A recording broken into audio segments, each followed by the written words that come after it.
श्री स्वामी समर्थ. हुकमाची राणी ही मालिका प्रेक्षकांनो तुम्हाला आवडेल अगदी अशाच मनोरंजक वळणावर येऊन थांबलेली आता आपण पाहत आहोत. इकडे आता मालिकेमध्ये मस्तपैकी या राणीने आता या कारखानीस वकिलाच्या नाकावर टिचून जी काही असली भारी लढत देत केस जिंकलेले असते, यामुळे या कारखानीस वकिलाचा पूर्णपणे अहंकार आता मातीमोल झालेला असतो. कारखानीस वकील स्वतः राणीच्या समोर नाक घासून माफी मागताना आता आपल्याला पाहायला मिळणार आहे. आणि बरं का, हे सगळं कसं घडलं हे जर तुम्हाला जाणून घ्यायचं असेल तर आपला हा व्हिडिओ नक्की शेवटपर्यंत पहा, म्हणजे तुमच्या सगळ्या काही गोष्टी हळूहळू लक्षात येतील. बरं का प्रेक्षकांनो, आता मस्तपैकी इकडे कोर्टामध्ये आपली ही केस पुन्हा नव्याने सुरू झालेली असते आणि आज कोर्टामध्ये फायनल रिझल्ट देणार असं जज साहेबांनी मागच्या हिअरिंगमध्ये सांगितलेलं असतं. बरं का, आता इकडे कोर्टामध्ये राणी, कारखानीस वकील आणि बाकी सगळेजण छानपैकी उपस्थित राहिलेले असतात. कारखानीस वकील पुन्हा एकदा त्यांची जी काही केसची बाजू आहे ती आपल्या जज साहेबांसमोर मांडतात आणि बोलतात की माझ्याकडनं सगळं काही पुराव्यानिशी जज साहेब तुम्हाला मी सादर केला आहे, आज फक्त तुम्ही अंतिम निकाल द्या म्हणजे झालं. दुसरीकडे आता राणी बोलायला येते. राणी बोलते, जज साहेब माझी बाजू ऐकल्याशिवाय तुम्ही प्लीज तुमचा काहीही निर्णय देऊ नका अशी मी कोर्टाला विनंती करते. आज मी कोर्टासमोर असे काही पुरावे इकडे सादर करणार आहे की जे पाहून संपूर्ण या केसचं वळणच बदलताना आपल्याला दिसणार आहे. इकडे सगळेजण खरं तर चिंतित असतात. नक्की राणी आज काय करणार आहे हे काही कोणालाही इथे माहीत नसतं. आता बरं का प्रेक्षकांनो, आपली राणी तिची बाजू मांडायला सुरुवात करते. जज साहेबांसमोर ती बोलायला सुरुवात करते. राणी बोलत असते, जज साहेब आज मला कोर्टामध्ये खूप महत्त्वाचे असे पुरावे सादर करायचे आहे आणि आता तुम्ही मला ती पुरावे सादर करण्याची परमिशन द्यावी अशी मी कोर्टाला विनंती करते. राणी इथे जसजशी बोलू लागते तसतसं तिचा आवाज हळूहळू कमी होऊ लागतो आणि तिच्या घशामध्ये कसं तरी होऊ लागतो. हे पाहून मात्र इकडे विक्रांतला आणि ह्या उर्मिलाला खूप म्हणजे खूप आनंद होत असतो, कारण हळूहळू का होईना त्यांचा प्लॅन आता इकडे सक्सेस होऊ लागलेला असतो. त्यांनी राणीचा जो प्रसादाचा शिरा असतो त्यामध्ये औषध टाकलेलं असतं की जेणेकरून राणीचा आवाजच जाईल. आता इकडे या दोघं मन खूप खुश झालेले असतात आणि या सगळ्याचा फायदा घेऊन इकडे आता हे कारखानीस वकील जज साहेबांना बोलत असतात की जज साहेब या राणी महाडिक इथे काहीतरी कोर्टात नाटक करत आहेत, त्यांच्याकडे काहीही पुरावे नाही म्हणून त्यांना पुढची हिअरिंग हवी आहे म्हणून त्या असं घसा बसल्याचं इथे नाटक करत आहेत. पण या सगळ्यावर जज साहेब बोलतात की जेन्युअनली त्यांना काहीतरी इथे त्रास होत असेल, ॲडव्होकेट कारखानीस तुम्ही असं बोलू शकत नाही. तेव्हा राणी आपली हळूहळू आवाजात तिची बाजू मांडण्याचा प्रयत्नच करत असते, पण अखेरीस राणीचा पूर्णपणे आवाज इकडे बंद झालेला असतो. आता आबांना मात्र खूप टेन्शन आलेलं असतं. त्यांनी तर डायरेक्ट देवाला हातच जोडलेले असतात की भगवंता हे काय झालं. पण इकडे राणी खूप हुशार असते. आता तिने एका चिठ्ठीवर छानपैकी लिहिलेलं असतं की एका केसमध्ये सेम टू सेम असंच झालं होतं, तेव्हा कोर्टाने की माझा आवाज म्हणजे त्या ॲडव्होकेटचा आवाज म्हणून दुसऱ्या व्यक्तीला बोलण्याची परमिशन दिली होती. जज साहेब प्लीज तुम्ही मला ती परमिशन द्यावी असं ती एका चिठ्ठीमध्ये लिहिते आणि जज साहेबांपर्यंत तिचं म्हणणे पोचवते. आता इकडे जज साहेबांना राणीचं म्हणणे पटलेलं असतं. ते राणीला परमिशन देणार, तोच इथे कारखानीस वकील बोलतो की हे असं होऊ शकत नाही, याला काहीही अर्थ नाही आहे, प्लीज तुम्ही असं काही करू नका जज साहेब.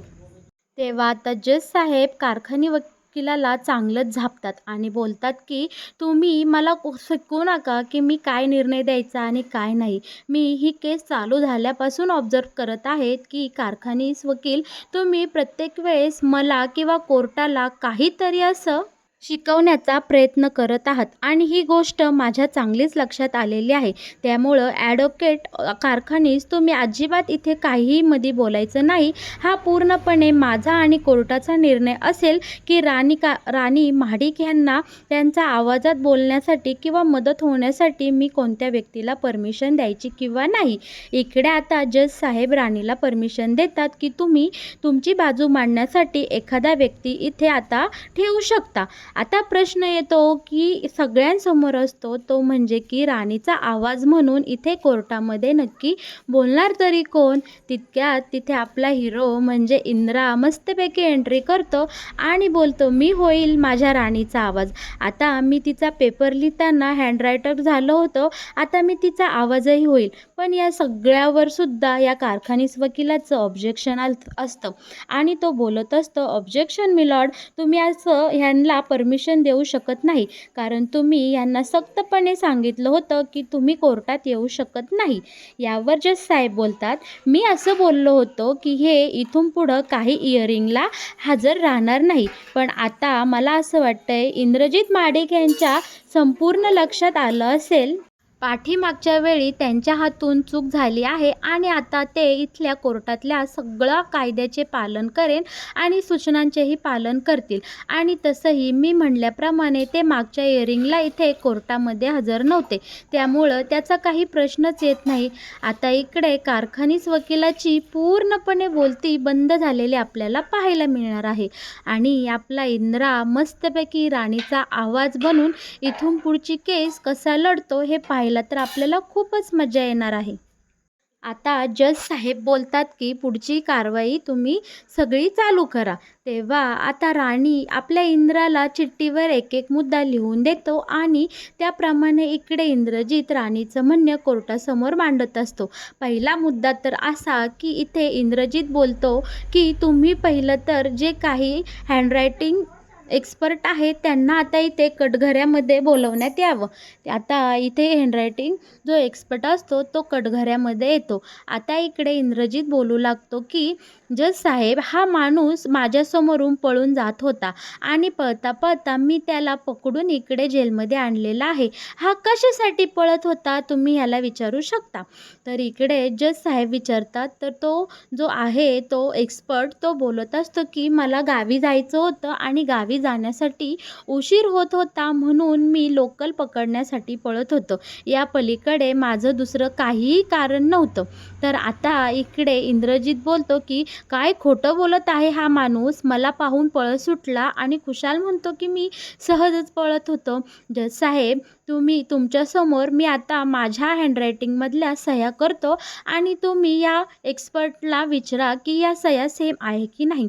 इथे आता इंद्रजित काय करतो, इंद्रा आपला एका पेपर्सवर त्याच्या ज्या ओरिजिनल सह्या आहेत त्या करतो आणि त्या माणसाला दाखवतो. शिवाय ज्या पेपर्सवर खोट्या सह्या झालेल्या आहेत त्या देखील दाखवतो. आता हा जो असतो ना एक्सपर्ट तो काय करतो, सगळे दोन्ही पेपर चेक करतो आणि इथे पुन्हा तो एकदा खोटं बोलताना आपल्याला पाहायला मिळणार आहे. तो धडधडीतपणे बोलत असतो की जज साहेब, या सगळ्या सह्या सेम आहेत आणि या कागदावरच्या आणि ह्या इंद्रा सरांनी केलेल्या सह्यासुद्धा सेम टू सेम आहे. आता इकडे कोर्टामध्ये जज साहेब इंद्रा जे काही करत आहे किंवा जे काही पुरावे दाखवत आहे याचं शांतपणे निरीक्षण करताना आता आपल्याला पाहायला मिळणार आहे. आता इकडे इंद्रजित बोलतो, जज साहेब, मला तुमच्यासमोर असा एक पुरावा सादर करायचा आहे की ज्याने हा जो हँडरायटर एक्सपर्ट आहे तो नुसता बोलणार नाही तर पोपटासारखं खरंखुरं सगळं काही बोलून टाकेल. आता इकडे इंद्रा काय करतो, त्याच्याकडे जो एक व्हिडिओ असतो तो आता जज साहेबांना इथे दाखवतो. जज साहेब तो व्हिडिओ पाहतात आणि त्या व्हिडिओमध्ये असं दाखवलेलं असतं की हा जो विक्रांत असतो ना त्याने काय केलेलं असतं, या हँडरायटर एक्सपर्टला असे मस्तपैकी भरघोस पैसे दिलेले असतात आणि ते पैसे देऊन त्याला असं सांगितलेलं असतं की ह्या दोन्ही सह्या एकाच व्यक्तीने केलेल्या आहे असं कोर्टामध्ये तुम्ही सिद्ध करायचं किंवा असा रिपोर्ट तुम्ही मला बनवून द्यायचा. आणि पैशासाठी हा एक्सपर्ट इकडे आता विक्रांतला विकला गेलेला असतो, हे या व्हिडिओमधून सिद्ध झालेलं असतं. आता तरीसुद्धा कोर्टामध्ये जज साहेबांसमोर हा जो असतो ना एक्सपर्ट तो बोलत असतो की जज साहेब, मी ह्या व्हिडिओमध्ये नाही, हा व्हिडिओ खोटा आहे, मी कसल्याही प्रकारचे पैसे या विक्रांत माडिक यांच्याकडनं घेतलेला नाही, माझ्यावर खोटे आरोप करण्यात येत आहे. आता यावर सुद्धा आपल्या इंद्राकडे आपल्याकडे असला जबरदस्त पुरावा असतो ना प्रेक्षकांनो. इकडे आता लगेच इंद्रजित सांगतो की जजसाहेब यांनी आमच्या विक्रांतकडनं पैसे घेतलेले आहेत, त्याचे माझ्याकडे खूप सारे पुरावे आहेत. याने ह्यांच्या विक्रांतकडून पैसे घेऊन त्यांनी जे कर्ज फेडलेलं आहे, ते कर्ज कोणाला दिले, ते पैसे कसे ट्रान्सफर केले, हे सगळं या पेपर्समध्ये त्याचे डिटेल्स आहे. कृपया तुम्ही हे सगळे पेपर्स एकदा चेक करावं आणि तुमचा जो काही निर्णय असेल तो आम्हा सगळ्यांना द्यावा. इकडे आता जजसाहेब सगळ्या पुराव्यांची खात्री करून घेतात, शहानिशा करतात. आणि बरं का प्रेक्षकांनो, आता वेळ आलेली असते फायनल निकालाची. इकडे आता जजसाहेबांच्या डोळ्यासमोरून सगळं काही लख्ख झालेलं असतं आणि जजसाहेब अंतिम निकाल द्यायला इकडे आता तयार झालेले असतात. ते सांगतात की सगळे साक्षी पुरावे समोर धरून मी असा आता या केसचा निकाल देत आहे की राणी महाडिक ह्यांचे क्लायंट जे आहेत इंद्रजित महाडिक यांची खरोखरच फसवणूक झालेली आहे. विक्रांत महाडिक यांनी इंद्रजित महाडिक यांच्या फसवून सह्या घेतलेल्या आहेत आणि उर्वरित सह्या ह्या खोट्या केलेल्या आहेत. त्यामुळे हे कोर्ट आता इंद्रजित महाडिक यांच्या बाजूने निकाल देत आहे आणि त्यांची जी काही प्रॉपर्टी आहे ते पुन्हा इंद्रजित महाडिक यांच्या नावावर करण्यात यावी असे इकडे मी कोर्टाचे आदेश देत आहे. शिवाय कोर्टाची फसवणूक केल्यामुळे या हँडरायटिंग एक्सपर्टला हे कोर्ट अशी शिक्षा देत आहे की त्याने इथे 2 लाख रुपये दंड भरावा आणि तो दंड जर ह्याने भरला नाही तर त्याला कायदेशीररित्या कारवाई करून फौजदारी अटक व्हावी. शिवाय आता इकडे खोटे नाटे पुरावे इथे कोर्टामध्ये सादर करून आपल्या कोर्टाचा वेळ वाया घालवला आणि कोर्टाची दिशाभूल केल्यामुळे इकडे कारखानीस वकिलाची काही वर्षांसाठी सनद रद्द करण्यात येत आहे. शिवाय कारखानीस वकिलाला 10 लाखाचा दंड आकारत आहे. हा दंड त्यांनी लवकरात लवकर इकडे सरकार जमा करावा, नाहीतर त्यांना फौजदारी कारवाई करून त्यांच्याकडनं हा दंड वसूल करण्यात यावा. शिवाय विक्रांत महाडिक आणि उर्मिला महाडिक यांनी सुद्धा कोर्टाचा वेळ वाया घालून इकडे इंद्रजित महाडिक यांची फसवणूक केली आहे. त्याबद्दल कोर्ट यांना 5 वर्षाची सक्त मजुरीची शिक्षा सुनावत आहे. शिवाय त्यांना आता कोर्टाने म्हणजे पोलिसांनी त्यांच्या ताब्यात घेऊन योग्य ती कारवाई करावी. आता इकडे कोर्टाचं कामकाज पूर्णपणे स्थगित झालेलं असतं आणि जजसाहेबांनी जो निकाल दिला त्यानुसार सगळेजण कारवाई करायला लागलेले असतात. बरं का प्रेक्षकांनो, आपल्या राणीचा एकदम असा सगळ्यांच्या नाकावर टिचून असा मस्त ढळढळीत असं यश राणीच्या पदरात पडलेलं आपल्याला पाहायला मिळणार आहे. उर्मिला आणि विक्रांतचा मात्र इकडे चांगलाच माज उतरलेला आपल्याला दिसणार आहे. पण कारखानीस वकील ज्या जोरावर आणि ज्या तोऱ्यामध्ये राणीसमोर बोलत होते त्यांचा आता पारच माज उतरून त्यांची चांगलीच नांगी ठेचून राणीने या कारखानीस वकिलाचा खूप म्हणजे असा अपमानास्पद वाटेल असा इकडे पराभव केलेला असतो आणि या सगळ्यामुळे कारखानीस वकिलाची पारच आबरू गेलेली आता आपल्याला पाहायला मिळणार आहे. कारखानीस वकील राणीसमोर येतो आणि राणीचं मोठ्या मनाने आता इकडे कौतुक करताना आपल्याला पाहायला मिळणार आहे. कारखानीस वकील बोलतात की राणी, मी तुला खूपच हलक्यात घेतलं होतं, कारण माझा एवढ्या वर्षाचा अनुभव आणि माझ्या एवढ्या वर्षाचं ज्ञान यावर मला खूपच गर्व झाला होता. पण तुझ्यासारख्या नवशिकित आणि काल आलेल्या मुलीने मला हरवलं. माझ्या एवढ्या वर्षाचा रेकॉर्ड तुझ्यामुळे खराब झालेला आहे.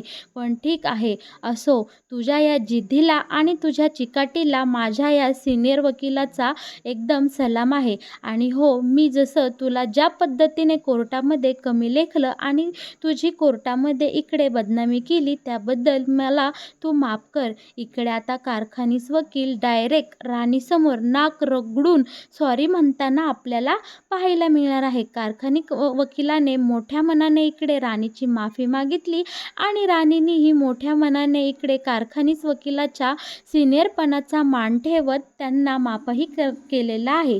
इथे छानपैकी आता सगळीकडे म्हणजे महाडिकांच्या आयुष्यात राणी, इंद्रा, मालती, आबा यांच्या आयुष्यात आता आता सुखाचे काही क्षण येताना आपल्याला पाहायला मिळणार आहे. दुसरीकडे उर्मिला आणि या विक्रांतला पोलिसही त्यांच्या ताब्यात घेतात आणि त्यांना तिथनं घेऊन जातात.